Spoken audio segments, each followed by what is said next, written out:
عليكم ورحمة الله وبركاته. دولة دمانتي وسلامتين ملك سأدوك شفتها. هل كان نقدر دعونا سوا channel Somali Entrepreneur. أنا قرر مقعد عبد الله دياس. So guys, welcome back to another video. أصحابتي هورو نرد شفتوا ما سنتين أصحابتي عصب. Guys, سودو هذا sidoo kale like noo saara commentigana hoos noogu dhiirigelin bay noo tahay sida xagga sar ku soo arkayseen maanta waxaan rabaa inaan ka hadlo lockdown-kii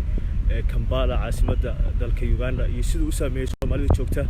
dalka Uganda gaar ahaan Kampala so waa idin share gareynayaa so let's go ila socda guys lockdown-ku sidoo u saameeyay Kampala iyo Soomaalida joogta waxaan rabnaa inaan dhowr qodob aan idinkaga sheego sida waxbarashada oo kale safaaradihii oo kale laba saacan sidoo kale socodkii transportkii dadka diyaaradihii iyo maxay borderadii intaba sidoo kale inaan ka hadlaan rabaa oo aan idin share gareeyo asxaabta marka de kulay arintaas waxay u baahan tahay in loo fariisto hadana meel aan fariistaan raadinayaa so guys qodobada aan sheegay oo dhan waxaan rabaa inaan ka hadlo oo sidoo u saameeyay iyo dhibaatooyinka maxay ahayd marka laga kulmay intaba so maxay ahayd kullu waa iska taqaanaan lockdown-ka adduunka dhan buu ka wada jiray Uganda kaliya ma aha so guys lockdown-ka adduunka dhan buu ka wada jiray wadan walba borderkiisa ama xuduudihiisa uu xirtay wuxuuna yiraahday cid ka soo gali karta malahan ilaa inta maxay ahayd xanuunka faafaha daran maxay ahayd ka kala digaysa arintiisa marka hadda Uganda oo kale Kampala Soomaali badan baa joogta community weyn bay ku leeyihiin sidoo kale family balaaran baa jooga marka sidoo u saameeyay arrimaha gudaha kulay baan idin la share gareyn doonaa sida marka hore idin soo sheegay marka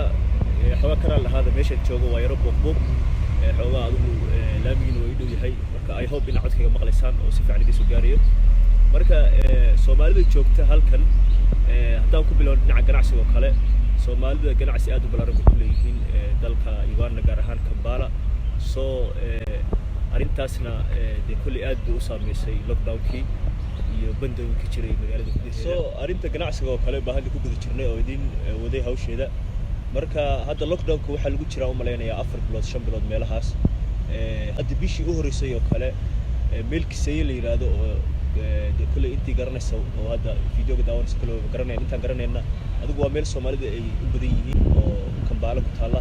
meeshaasna Soomaalida ganacsi aad u balaaran ay ku leeyihiin meeshaas bishii u horeysay ama 2 bilood u horeysay albabada la soo dhaftay halkaana Soomaali fara badan baa ku weysay qodobadoodoodii maadaama halkaas Soomaalida joogta ay dad wada family ay yihiin oo cid dad ay ku taxaluqaan marka ganacsiga 2 bilood u horeysay aad u saameeyay laakiin hadda waxa uu malaysaa ganacsiga inuu si tartiib uu ku soo laabanayo oo hadda sidii hore ay dhaanto arinta guys haddaan arinta ganacsiga iyo Soomaalida ganacsiga soo saameeyay halka lagu imaado hadda waxaan rabaa inaan u gudbo dhanka waxbarashada kulay Soomaalida joogta halkan kulay ardayna waa ku jiraan de familiga meesha familida Soomaalida ah oo meeshan degan kulay de carruur bay leeyihiin carruurtooda wadanka waxbay ka wada bartaan haday tahay dugsiyadii haday tahay iskooladii high schoolkii iyo haday tahay jaamacadihiiba marka hadda aanka ama waqtiga hadda aan la hadlay xitaa waxbarashada waa xiran tahay mana jirto meel waxbarasho oo furan arintaasna arinta uu saameeyo aad Soomaalida u saameeyay way kamid tahay de kulli waan laga wada siman yahay waxaan rajeynayaa in waxbarashada ay dib ugu soo laabato oo dhalinyarada iyo carruurta Soomaaliyeed iyo waxbarashadoodii ay dib ugu laabtaan oo dalkan inuu dib u furmado baan rajeynayaa sidoo kalena caqabado fara badan baa ka jiray xagga waxbarashada waxaan rajeynayaa inay caqabadahaas oo uu sababay cudurka faafaha daran iyo lockdown-kii lagu soo rogay in ay sidoo hore waxbarashada so guys waxaan rajeynayaa in waxbarashada ay sidii ku soo laabato insha Allah haddaan waxbarashada ugu gudbo waxaan rabaa inaan ka hadlo arrimaha safaaradaha kulli barnaamijka aad baa u xiiseynaysan baan u maleynayaa Soomaalida halka joogtana kulli markii run ahaantii laga hadlo inta u badan 180 iyo haddii ka badnaa adigu waa dad dhoof jooga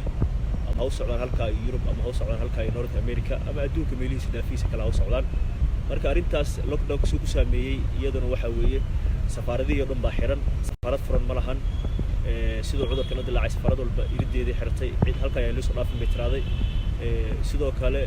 dawladda dalka Uganda iyadoo Soomaalida markii ay baxayaan oo kale iyadoo hawlaha way kala qaataa sidoo kale iyadana xafiisyada dawladda iyaguna way xiran yihiin oo meel furan ma lahan waxa u malaysaa in ay arintaas ay saameysay so guys safaaradihii iyaguna sidoo kale wali waa xiran yihiin كل أصحاب بدن بجرتي أو يسوي لسي أو كورن كندا سفاردي كدتك كندا ملو دعووني أنا فرين سفاردي وحرين جايز وحنا رجينا يا I hope in as soon as possible حلقة معقول سنين لفرو تيدا كلا واحد شري فيديو كسمين كندا قف كله دعووني قف كدعوده أهبا يقاب كله هذا يحيى له بهاي فيديو جا على يوتيوب كيجا صوت بوقف فيديو جا صوت داو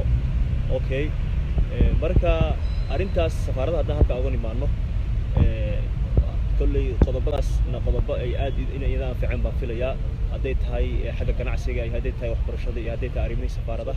هذا واحد فيليا إني دولة هل دونتو كرهان مدحوينها الدلكة يورك بوتن بزوفني إنه هل دونه وأريمهن وكان دونه سلو كلنا وفرد دونه محي بيعربها iyo xuduudaha intaba arintaasna waxa u maleysaa inay aad arin u fiican ay tahay oo dadka ay doonayeen dad badan baa ku xeyrmay dalkan oo rabeen inay saga baxaan hadii diyaaradaha uu furo madaxweynaha insha Allah kulli dad badan oo aniga xitaa ku jiro waxa laga yaabaa inay dalka isaga baxaan oo arinta u fududaanayso soo arintaas waa arin aad loo sugayo oo aad loo xiiseynayo insha Allah so guys videoga intaasaan kusoo gabagabeynayaa waxaan rajeynayaa in asxaab fara badan oo ugu jirta YouTube channel-kayga ay ka heleen videogan information ku saabsan Soomaalida joogta Uganda gaar ahaan Kampala iyo sida uu saameeyay lockdown-ka insha Allah saan hadda videoga idinku sheegay haddii wadanka la furo insha Allah anigu waa saga bixi doonaa haddii Ilaahay idmo sidoo kale vlogs baan idin soo duubi doonaa vlogyo waan idin soo duubi doonaa idin la wadaagi doonaa so